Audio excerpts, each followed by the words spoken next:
Buenas noches. El día de hoy hablaremos de los supuestos jurídicos. El supuesto jurídico se define como la hipótesis normativa de cuya realización depende de que se actualicen las consecuencias. Rafael Rojina. La norma jurídica se compone por dos. Hipótesis, que es el supuesto jurídico, junto a condiciones donde la realización depende de la vigencia de la disposición. La disposición indica consecuencias normativas determinadas por la realización de supuestos. Función de los supuestos jurídicos. Unilateral. Surge cuando las consecuencias de uno de los supuestos nace, así el supuesto no se realice. Ejemplo, las consecuencias de un contrato mutuo. Recíproca, cuando los supuestos no provocan consecuencias de derecho si se encuentran separados. Eso tiene que producirse juntos. Supuestos jurídicos simples y complejos. Simples, construidos por una sola hipótesis.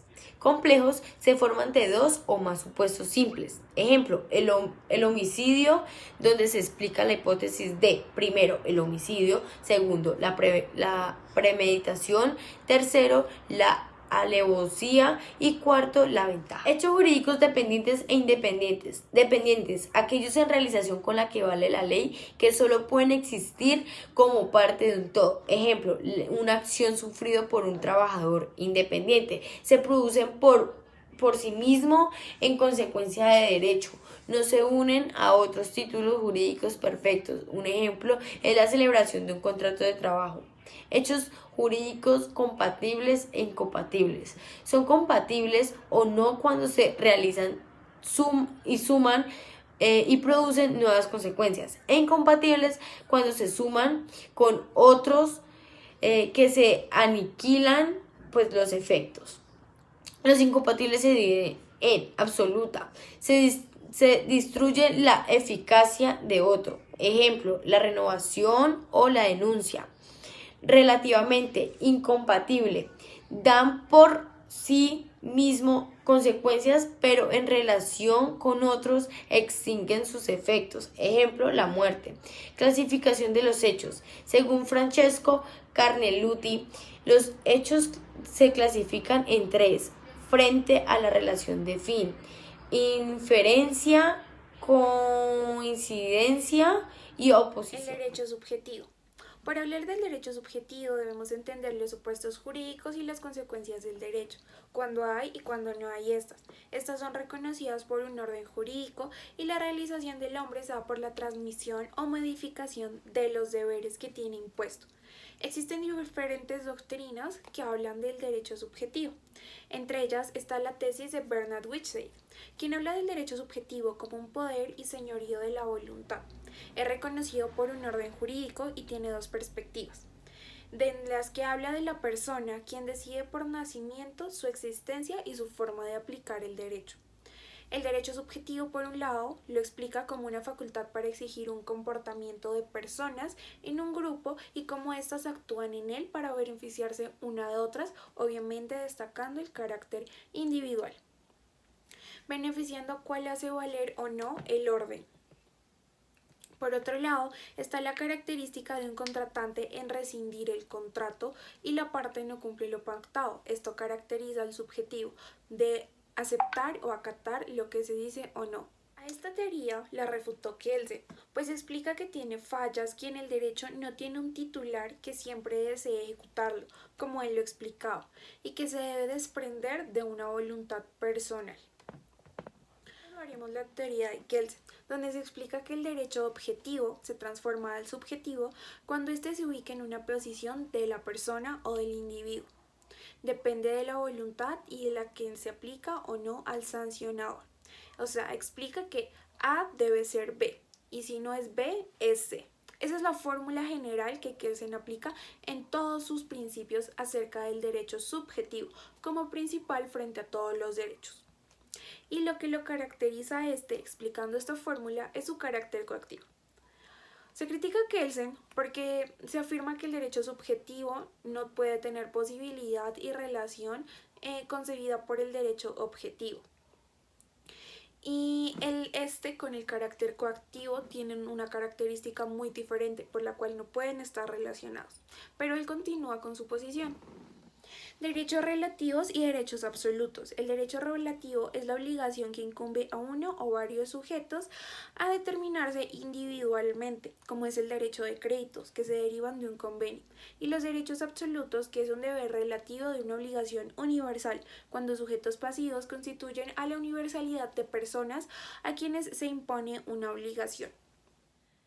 Derecho del obligado y derecho del pretensor. La persona que es pasible tiene un deber de derecho a acatarlo, como la obligación de cubrir un impuesto, que condiciona la existencia de una facultad constituyente. También encontramos derechos subjetivos dependientes e independientes. Dependientes, como su nombre lo indica, son de otro, un deber jurídico que tiene el titular. Como ejemplo, un país que le da la posibilidad a su ciudadano de intervenir en las elecciones presidenciales. El es dependiente porque se basa en el deber de votar. Derechos subjetivos e independientes fundados en un deber o un derecho del sujeto. Cómo disponer de nuestros propios bienes. Sanción y coacción. La sanción se entiende como una consecuencia del derecho. La sanción se define como una consecuencia jurídica que el incumplimiento de un deber produce con relación al obligado. La sanción se condiciona por la realización de un supuesto secundario, el cual es la inobservancia del deber que la norma condiciona por la sanción. La obligación por la cual el incumplimiento supuesto jurídico de una sanción es el supuesto primario. Aquí se formula la teoría de si es A debe ser B, si no es B es C. También hay consecuencias secundarias del derecho que no tienen el carácter de sanción, como el deber a sancionar un infractor por el precepto jurídico, que tiene un supuesto un hecho condicionado, pero no es una sanción. El hecho antijurídico, que condiciona la existencia de determinados derechos en favor de algo, como la legítima defensa. Y el acto violatorio de nacimiento a consecuencias secundarias, como la realización de un contrato por imputaciones del patrón. Para diferenciar la sanción y la coacción es necesario explicar que la sanción es una consecuencia normativa de carácter secundario y la coacción es la aplicación de la fuerza para que se cumpla la sanción. Existen diversos tipos de sanciones que se clasifican atendiendo la finalidad que persiguen y la relación con la conducta del hombre, cuando es consecuencia jurídica, cuando es de carácter secundario o cuando se manifiesta por diversas características. El incumplimiento de un deber jurídico engendra un nuevo deber constituido por la sanción. Estas sanciones pueden ser por coincidencia, cuando el contenido de la sanción coincide con el carácter condicionante de la obligación. Exigir el cumplimiento de la sanción y si no se hace lo realiza de manera violenta. Y por no coincidencia, como por indemnización por los daños a la víctima, donde la sanción tiene el fin de asegurar los derechos al sujeto que se encontró afectado, y por castigo que su finalidad es meramente aflictiva. Existen formas complejas o mixtas de sanción, por cumplimiento más indemnización, cumplimiento más castigo, indemnización más castigo, cumplimiento más indemnización más castigo. Ahora hablaremos de la pena.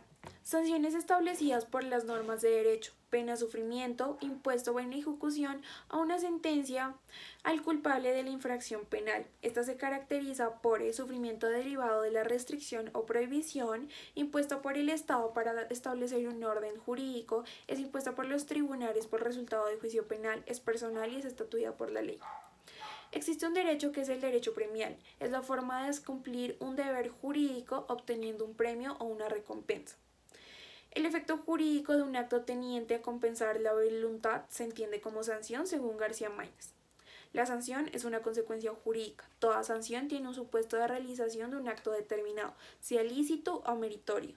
Y la finalidad de la sanción es compensar la voluntad de los individuos.